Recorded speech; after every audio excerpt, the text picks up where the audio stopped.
आज मेरा वीडियो बनाने का सिर्फ एक ही मकसद है कि ये जो खुशहाल परिवार देख रहे हो आप, माँ बाप और उनके बच्चे, देखो माँ बाप कितने खुश हैं अपने बच्चों के साथ। और ये बच्चे जब बड़े होते हैं उसी माँ बाप को वो भूल जाते हैं और उंगलियां दिखाते हैं। ये भूल जाते हैं कि वो माँ बाप उनके सपने बनाने के लिए अपने सपने को मार देते हैं। 2 वक्त की रोटी जोड़कर वो उनकी पढ़ाई के पैसे वो इकट्ठा करते हैं, पर वही बच्चे बाद में आगे चलकर उसी माँ बाप को कुछ समझते नहीं है। बोलते हैं आपके ज़माने में पैसे कमाना बहुत आसान है, हमारे ज़माने में तो बहुत मुश्किल से पैसे कमाते हैं। आपका टाइम का ज़माना कुछ और है, हमारे टाइम का ज़माना कुछ और है। फिर पैसे के भी बोलते आपके टाइम में कितने पैसे जोड़ लेते हो आप, हमारे टाइम में देखो इतने पैसे हम कमाते। आप कितने कमाते थे? आप 10,000 कमाते थे, देखो आज मैं लाख रुपए कमाता हूँ। लेकिन ये बच्चे पता नहीं आजकल किस ज़माने की तरफ जा रहे हैं ये लोग, ये या कहें किस दिशा में जा रहे हैं ये बच्चे जो माँ बाप को कष्ट देते हैं। ये भूल जाते हैं कि वो पैसे या गाड़ी या वो कुछ भी नहीं लेके जाएंगे वो ऊपर, वो सिर्फ जाएंगे अपने कर्म लेकर। जैसा कर्म करेंगे वो वैसे ही फल पाएंगे। बस ये माँ बाप को दोष देना ये सही नहीं है। माँ बाप देखो बूढ़े हो जाते हैं, उनको ऐसे ही बोलते हैं 60 साल के बाद वो बच्चे बन जाते हैं, उनकी याद शक्ति चली जाती है, वो बच्चे जैसे हो जाते हैं। तो बच्चों को भी तो माँ बाप संभालते हैं, जब वो छोटे होते हैं कितनी गलती करते हैं तो माँ बाप भी तो अनदेखा कर देते हैं, चुप हो जाते हैं या उसे शांत करके समझाते हैं।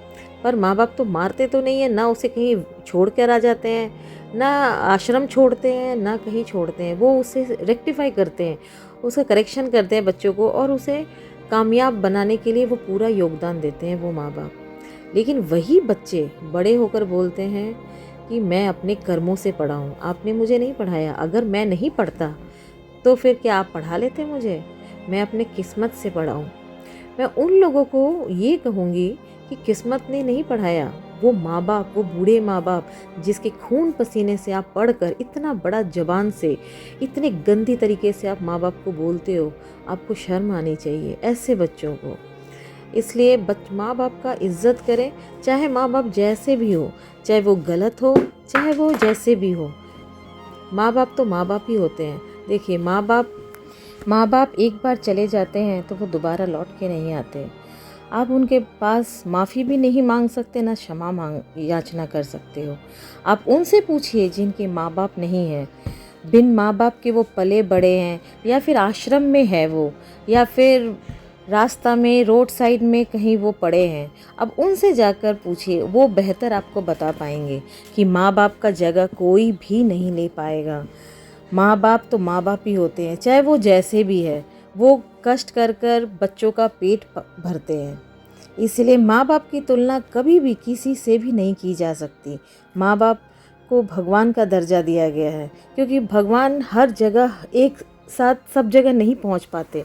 तो इसीलिए भगवान ने माँ बाप बनाया ताकि वो हर बच्चों के साथ में रह सके, ताकि बच्चों का हर ख्वाहिश पूरा हो, हर उम्मीद पूरी हो उसकी। बस मैं यही कहूँगी कि अपनी माँ बाप का रहते हुए इज़्ज़त करें। माँ बाप जब तक ज़िंदा है आप उनकी इज़्ज़त करें। आप माँ बाप का सेवा करेंगे तो इसका मतलब है कि आप भगवान को सेवा कर रहे हो।